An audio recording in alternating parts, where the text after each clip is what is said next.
Alright guys, welcome to the channel World of Wrestling. If you're not subscribed to the channel, please subscribe now if you're interested in all reviews of professional wrestling, UFC, and now I'm going to start adding, now that I have the access to, Bellator MMA fighting. So I am definitely going to be reviewing Bellator events. There was an event that took place this past Friday with Ryan Bader, which I'm going to watch over the weekend or on Monday and give you guys my review on that if I find the time to do that. There's also UFC Fight Night tonight with Freddie Edgar. I'm not going to be able to catch that live, so I'm definitely going to give that to you guys more than likely on Monday. So I will be keeping an eye out for that and trying to catch that event as soon as possible to give you guys that review on Monday. What else? Well, we got TakeOver that's going on right now. I took the opportunity to be one of the few people probably that is watching Dynamite.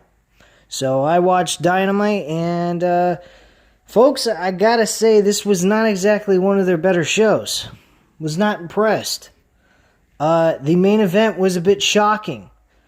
In the sense that Brody Lee won this match by pure dominance. He dominated this entire matchup. This match didn't even go 10 minutes. Cody Rhodes got his ass kicked, lost the TNT Championship, and he is no longer our TNT World Champion. It is now Brody Lee. I have to admit, they made him go out looking really good, Brody Lee. They made him look like a dominant guy. And he has his faction looking really good. Now, to get the rest of his faction under some wins, get them on a winning streak, would do them a lot of good as a whole. My one beef and problem with this is real simple. Why have Brody Lee win the TNT Championship on a Saturday night that more than likely did not get a lot of views? I'm pretty certain their ratings are not exactly in the best of shape, being on Saturday night at 6 o'clock. Not to mention, the Miami Heat and Indiana Pacers game went past 6 o'clock, so they had to start later. So the event didn't even end until 8:30 and didn't even start until 6:30.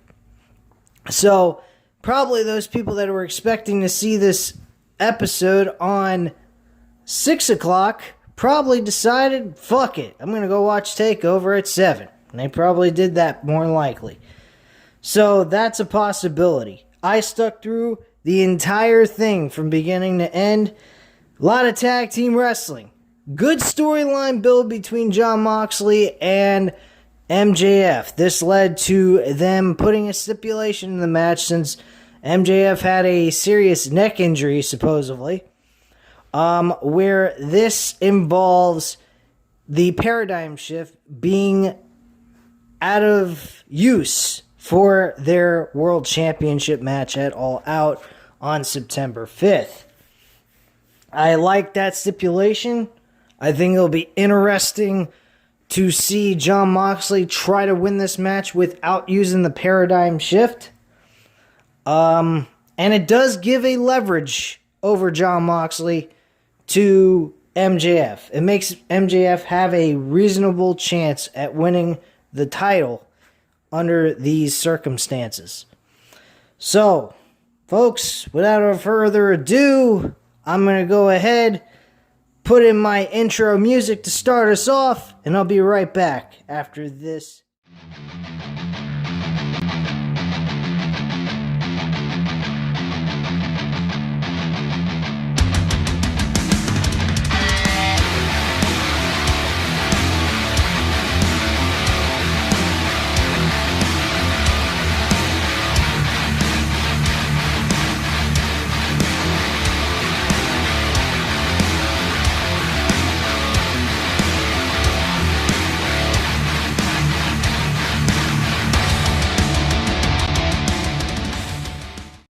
guys, so let's get right into it here and go over this entire show for your AEW Dynamite review for August 22nd, 2020 review.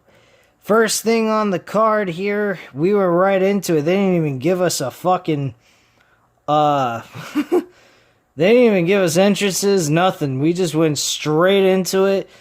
We had FTR versus the Private Party. This matchup was a decent, okay match to start off the show. Private Party actually wins. They win this matchup.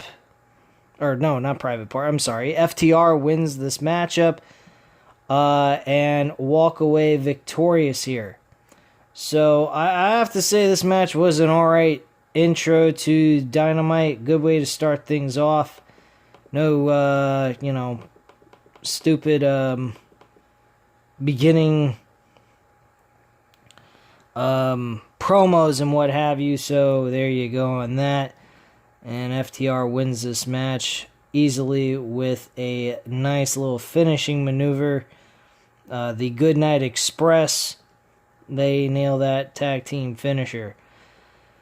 The next thing after that, we had the AEW World Champion Jon Moxley. He says, the MJF campaign is amusing, makes for good TV. He says MJF has had some good jokes about him, but he's missed a lot of stuff. MJF should probably talk to Moxley's wife. She really has his worst problems and issues. Moxley mentions the toughest guys usually don't have to talk a lot. They don't hide behind words. He wonders what MJF is hiding. Moxley says MJF is talented and hopes MJF is right about being one of the people that lead AEW into the next 25 years. He wants to see the company succeed as a whole. He doesn't see himself being a guy that could even lead this company in the next 25 years. Hell, he doesn't even think he can make 18 more months, which is kind of weird. But that's pretty much the overall things he had to say. So, from there, we had MJF back from commercial break with a campaign group. I swear to God, he's starting to become more and more like JBL, only doing it better. I gotta admit, MJF is doing JBL's gimmick a lot better than JBL himself did it. Gotta admit that. He's doing campaigns, he's trying to bring sympathy. He even mentions how upset he is. He says that paradigm shift is awful. It can ruin careers. And he started to actually build up some tears. I absolutely loved it. I know it was fake. It wasn't genuine. It wasn't meant for him to really cry. He was acting and play acting with all of us as a heel would do. But he actually was trying to cry. As if to say, Moxley, you could have killed me. And I wouldn't have been able to hold my future kids in the future and be able to play with them and go do stuff with them because their father's in a wheelchair or something like that. Making the move seem as dangerous as a pile driver. Let's just put it that way. Very good stuff. He has his own lawyer now who created documentation that states that he cannot use the paradigm shift for the World Championship match. He says if he does not sign those papers to have this match happen, MJF and Moxley's match will not happen, and he will sue Moxley for everything he's worth, leaving him with nothing, and then stripping him of the title anyway at the end of the day. It was basically the overall gist of what this lawyer had to say. And he did half of the promo with MJF, which I didn't think the lawyer was that bad. I thought he was okay for this promo. He did a very decent job. He looked, more like a wrestler, a guy that could be used as a wrestler or a manager, but Other than that, I mean, he doesn't look like a lawyer per se. I know he tried to do that, and he did the best of his ability, I think. But at the end of the day, I mean, he didn't seem to sound or look like a lawyer to me. It's just my opinion. I think he was trying really hard at doing that, but, you know, whatever. Next match after that was Luchasaurus, Jungle Boy, QT Marshall, and Dustin Rhodes versus The Blade, The Butcher, Phoenix, and Pentagon Jr. Pentagon Jr. and I believe it was The Blade. Yeah. It was The Blade. The Blade and Pentagon Jr. had an exchange of words. They weren't exactly working alongside each other in this 8-man tag team fiasco, which I'm getting very fed up of seeing, is 8-man and 6-man tag team matches. I'd like to see some one-on-one matches. Whatever the fuck happened to that? It seems like Vince McMahon's WWE is all about singles competition and no tag teams, and AEW is all about freaking tag team wrestling all over the place with no singles competition. It's like a complete mind-boggling experience, I guess. It's very fucked up. I don't understand why they can't give us some singles matches thrown in here. We got one singles match. Actually, two. Excuse me. I apologize. We got two singles matches. One was a throwaway match with Darby Allin, and the other one was supposed to be, I was thinking, a back and forth match that would have led to someone, either a very close match and probably Cody winning the match. But I kind of was thinking to myself, maybe Brody Lee was going to walk away with this TNT Championship for a special effect to get people surprised by the end result of this. Which I wasn't wrong. I was correct on that. And they did it in very surprising fashion, may I add. One-sided domination. A beat down to nobody's business, man. Really crazy. So yeah, I believe the person who rolled up, it was Jungle Boy, yeah. Jungle Boy rolled up the Blade after Pentagon Jr. and the Blade were having some altercation with each other with words, and Pentagon Jr. just shoved him a little bit because he was frustrated with him, and then all of a sudden he got rolled up by Jungle Boy, got the 1, 2, 3, and that was the end of the match. At the end of the match, we had Eddie Edwards come out because all four guys in the ring were bickering and arguing at each other. It seems like now all of a sudden Eddie Edwards is creating his own faction with these two tag teams. Very odd. Butcher and the Blade would be involved with Eddie Edwards, but I can imagine Lucha Brothers being part of Eddie Edwards' new faction idea that they seem like they might be creating here. So I would be all for it. Butcher and the Blade, I don't see them being part of this. I don't even understand why they would fit in with the whole concept. I mean, I understand they're heels, but they don't seem like the type that would be tagging along with fucking Eddie Edwards. I could imagine Pac with the Lucha Brothers. I could imagine fucking Eddie Edwards, Pac, and the Lucha Brothers being all together as a team. But Butcher and the Blade, I see them as a separate entity out of this group. I don't see the point of them even being part of this. They don't need to. But whatever. That's just my opinion on that. You guys leave your comments and opinions down below on that subject if you like. But I particularly did not care to see Butcher and the Blade in a faction. I kind of like them by themselves. So right after that, let me scroll down here and check this out here on Wrestling Inc., which I think I'm going to start looking for another place to get all my... use this to help me out with following the show, because I don't have the whole show memorized by heart in my head. So earlier today we had Britt Baker in the gym with Reba, and Penelope Ford and Kip Sabian are off to the side kissing and making out with each other. Baker says they need to lay off because they are passing a lot of bacteria between them. She offers a special couples discount next time they come in to get their teeth checked.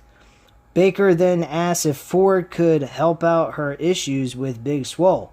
Since Swole didn't say what kind of match she wants at All Out, how about a handicap match? Ford agrees it'll be a 3 versus 1 matchup. So, and she's also getting free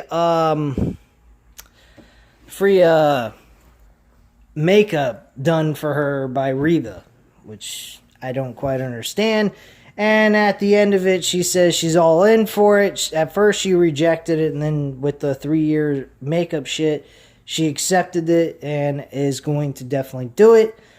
And from there, she went ahead and said to Kip Sabian, okay, let's go in the corner and make out. That was weird. But I think that was just to be funny. So, next after that was Orange Cassidy. He was supposed to be interviewed after the big win over Chris Jericho. Unfortunately, that was not the case. He didn't even put one word in. This is getting kind of weird with him not saying a fucking word to anybody on a microphone. So, Jericho comes out with a little bit of the bubbly, and he kind of gives his input on the match. He says, congratulations, I really feel happy for you. At the same time, I'm a little upset and embarrassed that I lost to a guy who puts his hands in his pockets. I do have to admit, though, you did a great job. You're proving your critics wrong, and you're definitely a guy proving to me that you are most definitely a main event player in AEW and someone that we could look at in the future in the main event. He, after he gives out some nice compliments, which I think were genuine and real from the bottom of his heart, from himself, not the character he plays on TV. He kind of cuts right into the Le Champion, Chris Jericho, taps into that, and then goes right for the gusto. And he goes ahead and he says, hey, look, this is what we're doing. 1-1, you and I are both even. We've gotten over each other both times. Let's end the whole thing. Let's go for the hat trick. Let's find out who's the very best in this new gimmick match. We've had 2 regular matches. Now let's have a gimmick match. The gimmick match is the Myosa. This is the most fucking retarded fucking match I have ever heard. Let me find it real quick. The Myosa. Come on, damn it. This computer's fucking shit. Sorry.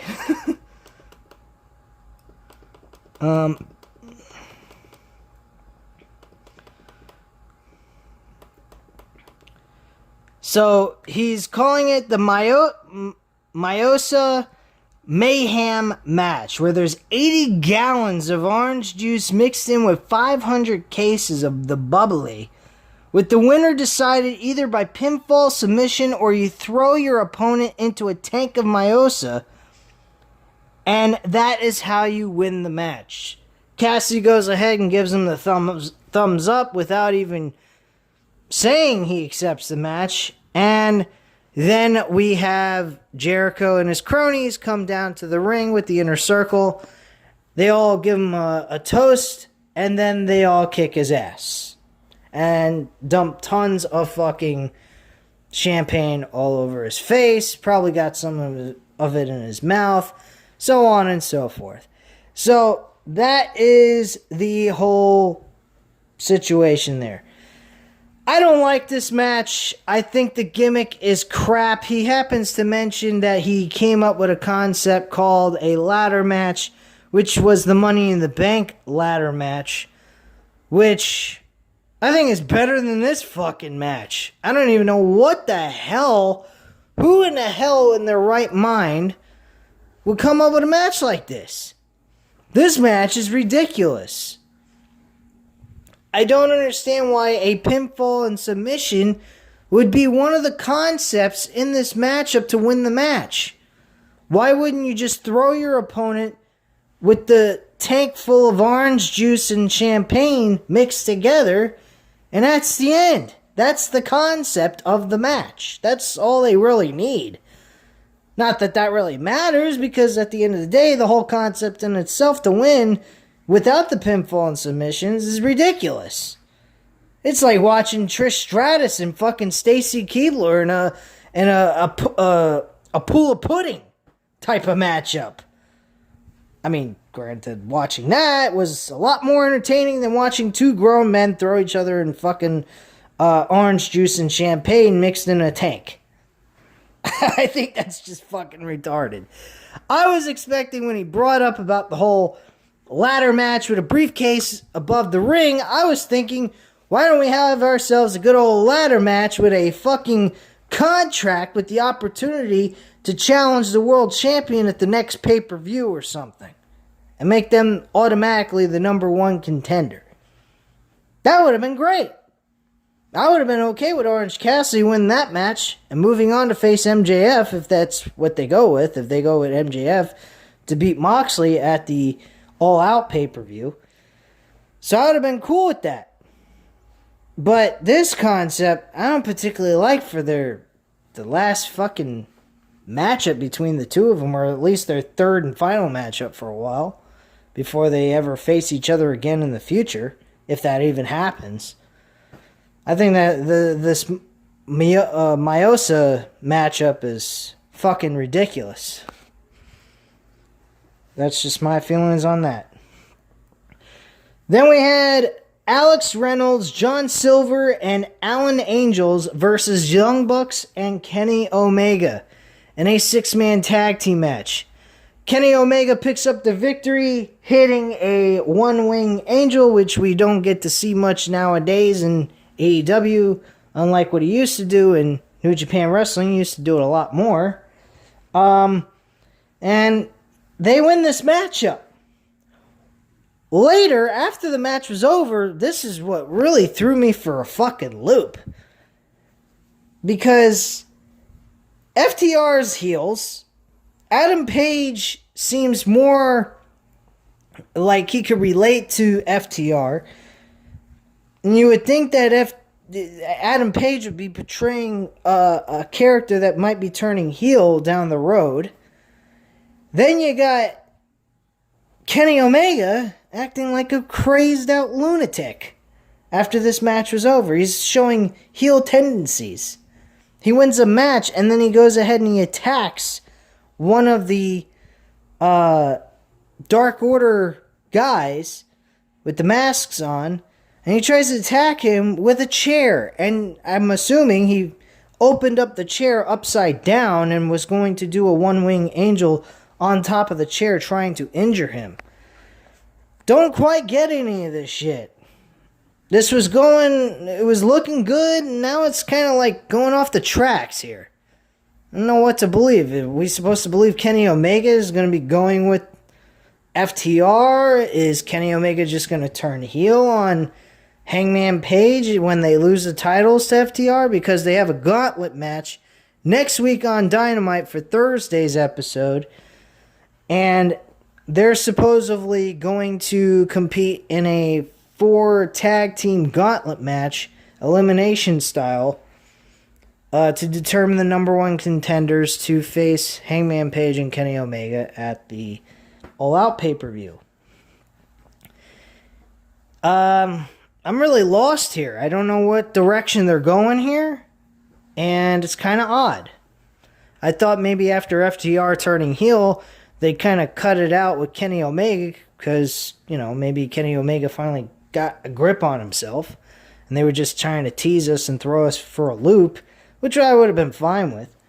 But now they're kind of going right back to Kenny Omega losing his grip here on being sane and turning psychopathic, and just acting really bizarre. I've never seen Kenny Omega act this way. Now, granted, I'm not against the change. I think him turning into a crazed maniac, kind of like a Brian Pillman type of character, would be really good for him.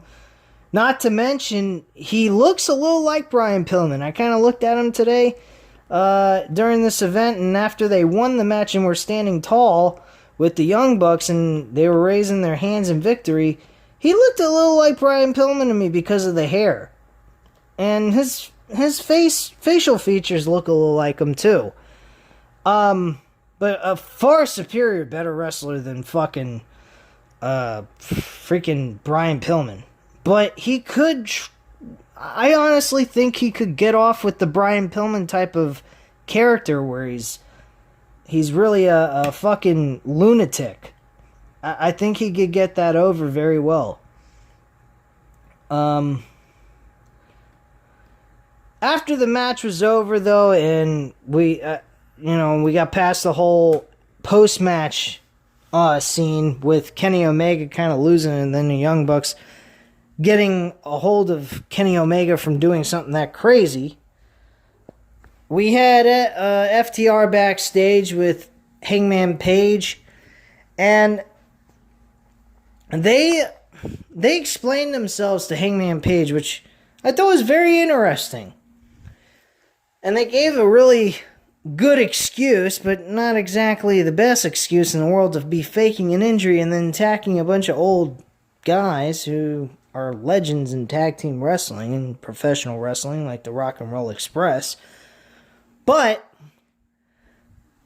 FTR explains themselves to Hangman Page in this scene, in this segment. He says, look, we were just faking this injury to find out who from the elite are really our friends, people we can trust. And Paige, you're the only one, man. When I went down with an injury, yes, I was acting it out.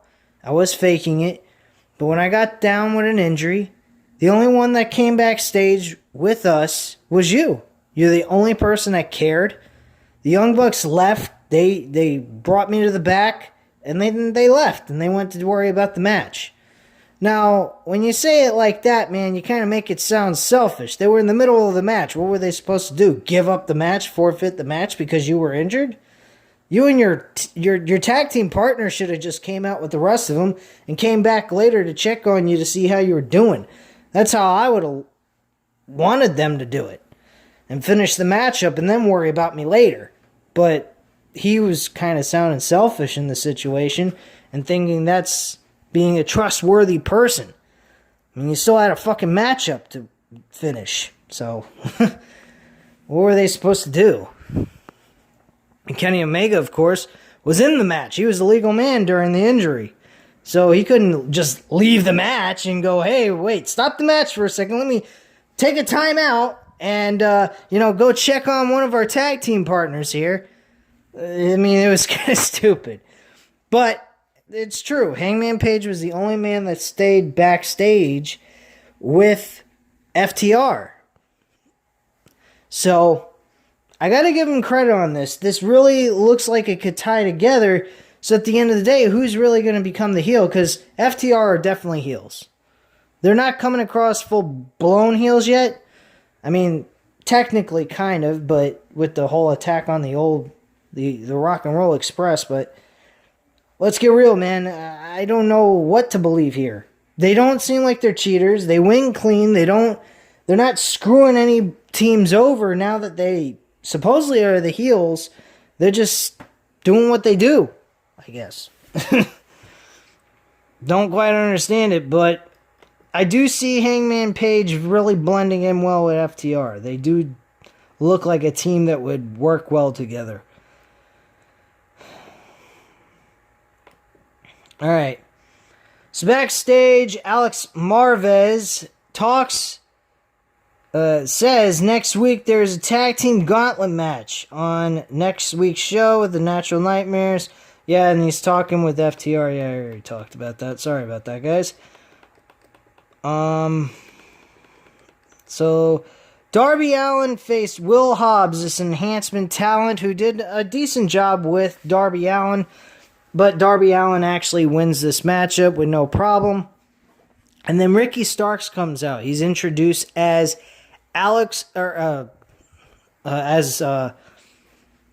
as another person, Alex Allen. I don't know, fucking another guy that is Darby Allin but taller than the real Darby Allin.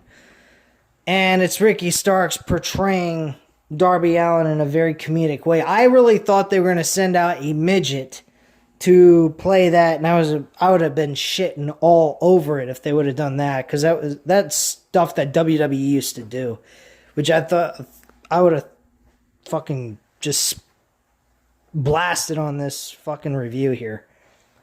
But yeah, Ricky Starks came out and he he did a pretty fucking good job, man.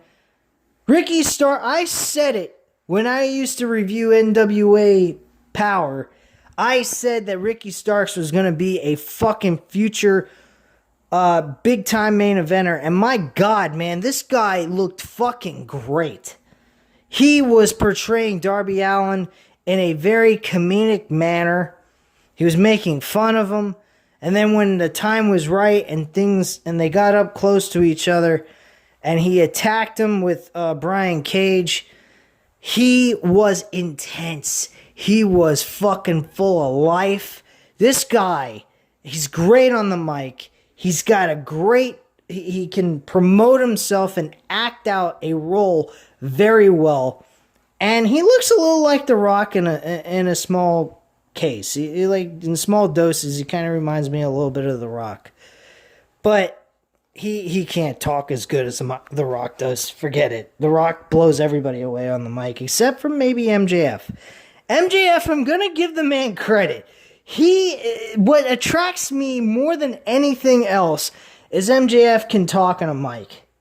And that's what blows me away about him and makes me feel okay with him being champ. But his wrestling needs to improve. He's so fucking boring to me. I don't know if everybody else feels the same way as I do about it, but I just don't see that his wrestling is that entertaining. And that's where the problem lies for me.